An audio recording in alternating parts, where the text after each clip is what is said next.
Welcome to the KR Films Entertainment Channel.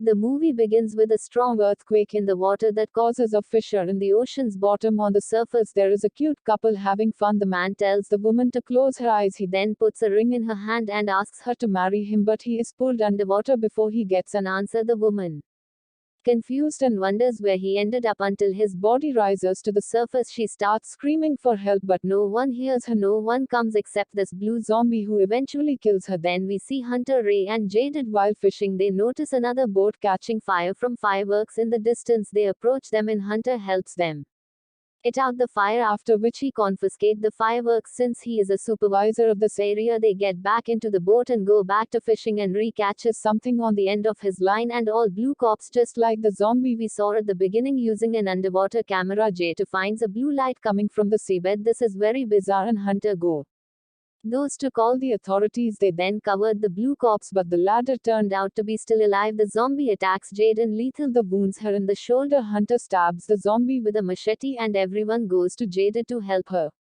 To prevent the zombie from waking up, they throw him into the sea before he bites someone else. Meanwhile, Hunter's wife Kenzie and their daughter Sam are in town. Hunter calls his wife to ask her to help with Geeta since she is a doctor. Kenzie tells Sam to go home and immediately goes to her husband. The woman and other doctors check onto and send her to the hospital. Ray goes to the hospital to accompany Data while Hunter decides to stay to find out what happened in the ocean. Next, we need a new character, the sheriff, who wants to follow Hunter to the place where all the tragedy began. They go to investigate and see a blue light in the ocean water. Hunter throws Jade his camera into the water to find out where this mysterious blue light came from. They find a wreck and crack where the blue light comes from. Farther on, they notice another zombies swimming around. Hunter tells them that he injured his enemy, but he survived anyway. The sheriff laughs as he does not believe his story. Just then, however, a large group of zombies come out of the water and start heading towards them. The sheriff realizes that this is no joke and immediately radios for help, telling them to evacuate everyone and informing them of the outbreak. As they try to evacuate everyone from the beach, the tsunami siren begins to sound. The people still there notice that the ocean water is moving backward.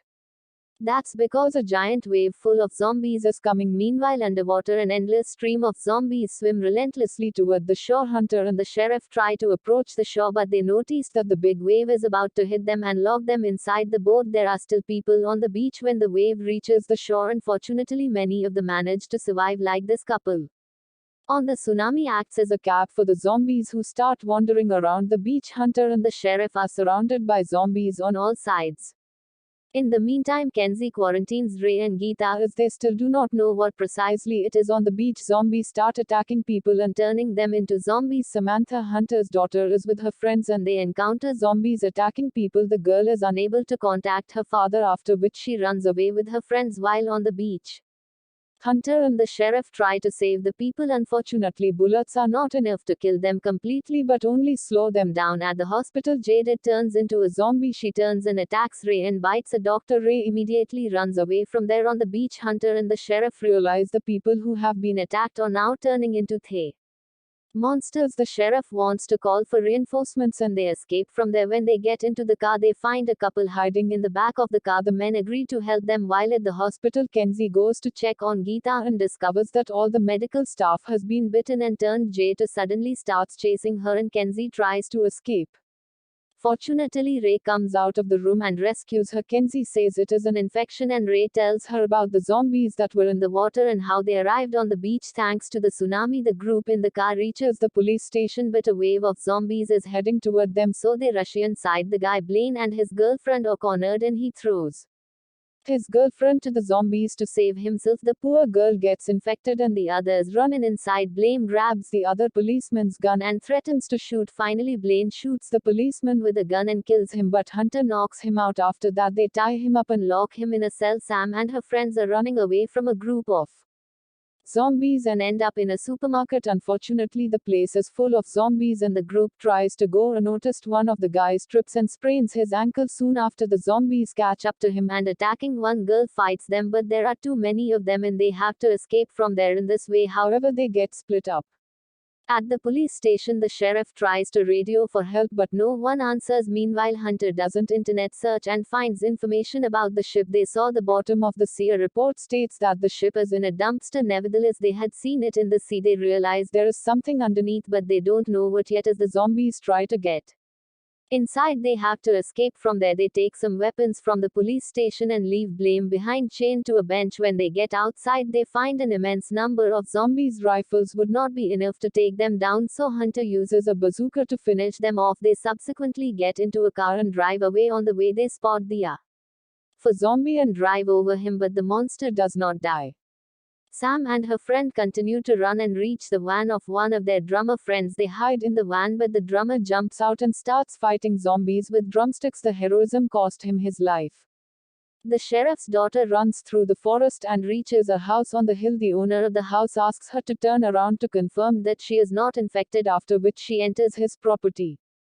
The house has a large fence surrounding the property so zombies cannot enter. The girl is safe, but when she goes inside, she realizes that the man is hiding something in the basement. A zombie. He is experimenting on the man. Marty gives the girl a phone and she tries to communicate with her father. While at the station, Blaine frees himself and prepares to escape, but encounters his girlfriend who he had thrown to the zombies, so she jumps on him and attacks him back. Sam and her friend try to start the van to escape, but it does not start. Now they are trapped in a van surrounded by zombies, and in addition he has a leg injury and will not be able to run, so the girl decides to sacrifice herself so that Sam can escape. He climbs onto the roof of the car and starts playing his ukulele. Just then Hunter and the sheriff arrive in the car to rescue them. As soon as she sees her father, Sam runs toward him while the sheriff shoots the zombies. He tries to save the boy with a ukulele, but the zombies catch up to him. Afterwards, the group gets into the car and heads to the hospital to pick up Ray and Kenzie, Sam's mother. Once there, they go inside and Sam finds a phone to call his mother. Meanwhile, the other part of the group fights zombies inside the hospital. Hunter grabs some electrical wires and kills some zombies. The electricity passes from one zombie to another, killing them all.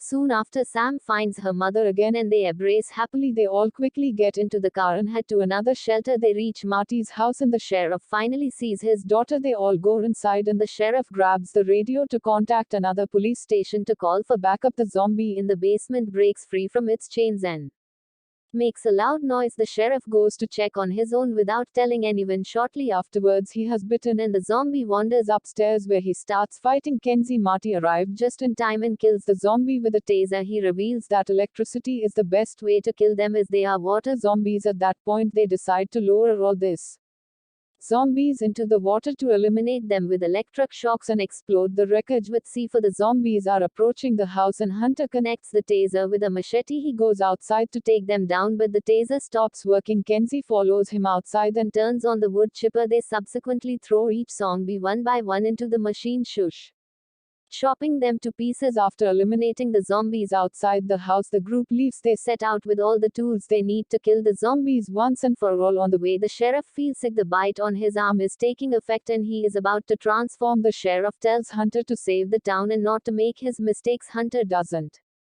not understand what mistakes he is talking about, and the sheriff reveals the truth. 30 years ago, a pharmaceutical company secretly tested on people. The company gave them a lot of money to turn a blind eye. In the end, the experiment failed because the substance was not yet ready and many people suffered. To cover it up, the drug company locked all the infected people in a ship and sank them. Then Kenzie reveals that this was actually the experience.